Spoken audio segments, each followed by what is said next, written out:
Shri গুরুজয়। Spiritual জ্ঞান চ্যানেলে আপনাদের আবারও স্বাগত জানাই। আজকে আমাদের আলোচনার বিষয় জিন ভিক্ষু। এক জৈনিক দর্শনার্থী একবার শ্রীমৎ স্বামীজিকে প্রশ্ন করলেন, বাবা, জিন ভিক্ষুর বিষয়ে একটু জানার ইচ্ছা।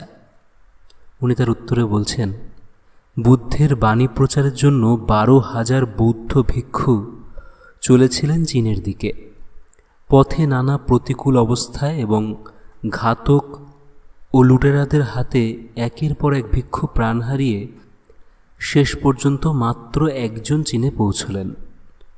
তিনি হলেন জিন ভিক্ষু। চীনে পৌঁছানোর পরেও তার কি বিপদ! ওখানকার রাজা বদ মতলবে উনি চীনে এসেছেন মনে করে তাকে 20 বছরের জন্য জেলে পুরে দিলেন। জিন ভিক্ষু তো চীনা ভাষা জানতেন না, তাই তার মহৎ উদ্দেশ্য বোঝাবেন কেমন করে? এবার তাই জেলে বসেই তিনি চীনা ভাষা শিখতে লাগলেন। ভিক্ষুর সাথে একই সেলে ছিল আরও কয়েকজন বদ কয়েদি। জেলর ওই ভিক্ষুটির লেখাপড়া এবং তার সান্নিধ্যে থাকায় ওই বদগুলোর পর্যন্ত পরিবর্তন লক্ষ্য করে রাজার কাছে সে কথা জানিয়ে নিবেদন করেন, নিশ্চয়ই কিছু ভুল হয়ে গেছে। ইতিমধ্যে 20 বছর প্রায় অতিক্রান্ত। ওকে মুক্ত করে আমার সামনে হাজির করো। রাজা আজ্ঞা হলো। জিন ভিক্ষু হাজির হতেই রাজার সিংহাসন ছেড়ে দাঁড়িয়ে উঠে বললেন, বড় ভুল হয়ে গিয়েছে আপনাকে জেলে পাঠিয়ে। ভুলের দণ্ড হয়, দণ্ড দিন। ভিক্ষু বললেন, মানুষ মাত্রই কখনো কখনো ভুল করে ফেলে, ভাই ভাইকে দণ্ড দেবে কেন? এই কথা শুনে রাজা মুগ্ধ হয়ে বলেন, আপনি এত উদার, এত মহৎ, দীর্ঘ অন্যায় কারাবাসের পরেও এই ক্ষমা!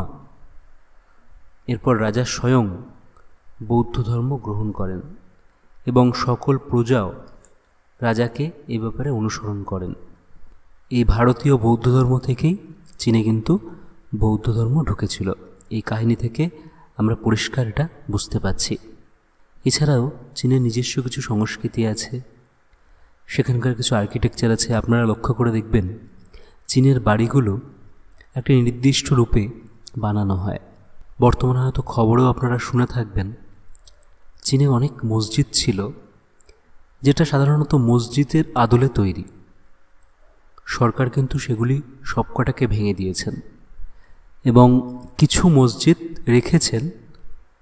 তবে 2-3টে যে বড় মসজিদ আছে সেগুলির আকৃতি কিন্তু চীনের যে বৌদ্ধ সংস্কৃতি তার আকৃতি অনুসারেই করতে হবে এবং সেই নিয়মেই করা হয়েছে। এবং এটাই উচিত, যে দেশের যে সংস্কৃতি সেটাকে ধরে রাখা উচিত। বাইরে থেকে আসা মানুষের সংস্কৃতি কেন দেশের মধ্যে মাথাচাড়া দিয়ে উঠবে? প্রয়োজনে সেগুলোকে ভেঙে সরিয়ে সঠিকটা নির্মাণ করতে হয়। যদিও ইসলামদের মসজিদ সরানো যায় বা ভেঙে ফেলা যায়, কারণ নামাজ একটি মানুষ যে কোনো জায়গায় পড়তে পারেন, রাস্তাতেও পড়তে পারেন, বাড়িতেও পড়তে পারেন। মসজিদের কোনো প্রয়োজন সেই অর্থে পড়ে না। চাইনিজ গভর্নমেন্ট এই ব্যাপারে খুবই কড়াকড়ি প্রদর্শন করেন।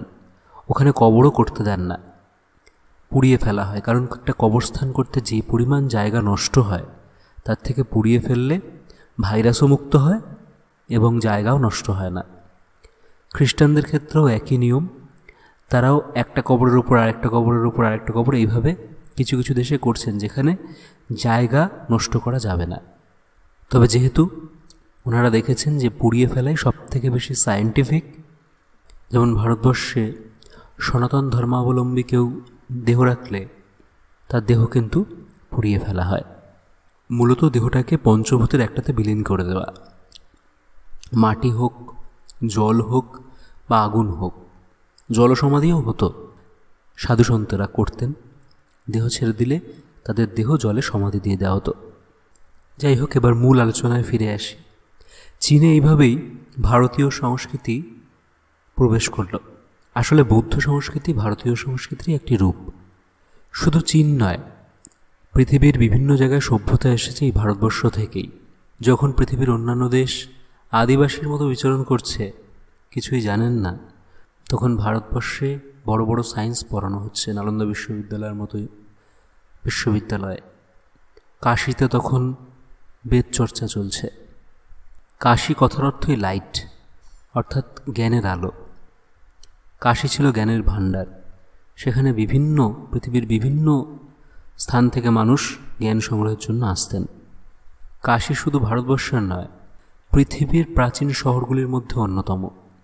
যদিও এখন অনেক ময়লা হয়ে গেছে, চারিদিকে ময়লা আবর্জনা দেখতে পাবেন, গলি গালা, কিন্তু সেগুলোরও সংস্কার চলছে।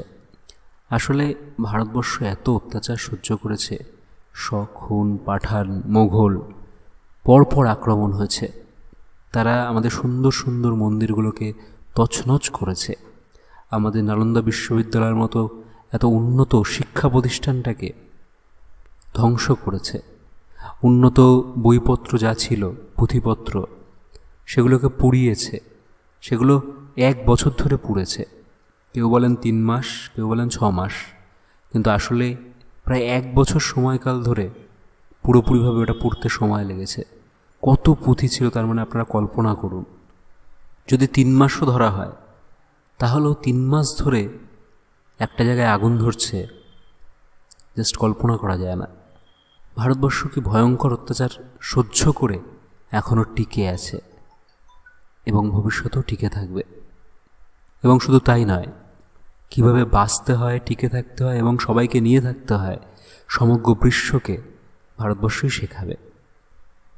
তাই যেমন বিভিন্ন দেশ নিজের দেশের প্রতি যত্নবান, নিজের দেশের সংস্কৃতিকে গুরুত্ব দেয়, সেরকম আমাদের প্রত্যেকের উচিত নিজের দেশের সংস্কৃতিকে গুরুত্ব দেওয়া। আগে নিজের দেশ। ভুড়ি ভুড়ি দেশের নিন্দা করলেই হবে না। মনে করতে হবে সরকার সব কিছু করতে পারেন না। আমরা যদি ঠিক না হই, আমরা যদি সব জায়গা ময়লা করি, পাহাড়ে গিয়ে দেখা যায় পাহাড়ে চারিদিকে প্লাস্টিক বোতল, কোল্ড ড্রিঙ্কসের বোতল, চিপসের প্যাকেট পড়ে আছে। আমরাই যদি এরকম ময়লা করি, সরকার কি করবে? তবে হ্যাঁ, একটা কথা আছে হিন্দিতে, লাথোকে ভূত বাতো সে নেহি মানতে। তো সেই জন্য বাইরের দেশগুলো এত পরিষ্কার কেন জানেন? সেখানে এত বড় ফাইন যে ওরা সাহস পায় না ময়লা করার।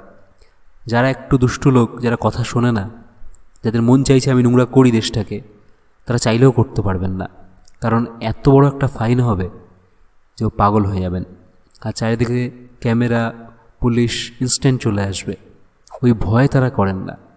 সেরকম কঠোর কিছু আইন করে দেশের পরিষ্কার পরিচ্ছন্নতা বজায় রাখতে হবে। আজকের আলোচনা এখানেই শেষ করছি। সবাই ভালো থাকবেন, সুস্থ থাকবেন। ওম শ্রী গুরু জয়, শ্রী গুরু জয়, শ্রী গুরু জয়।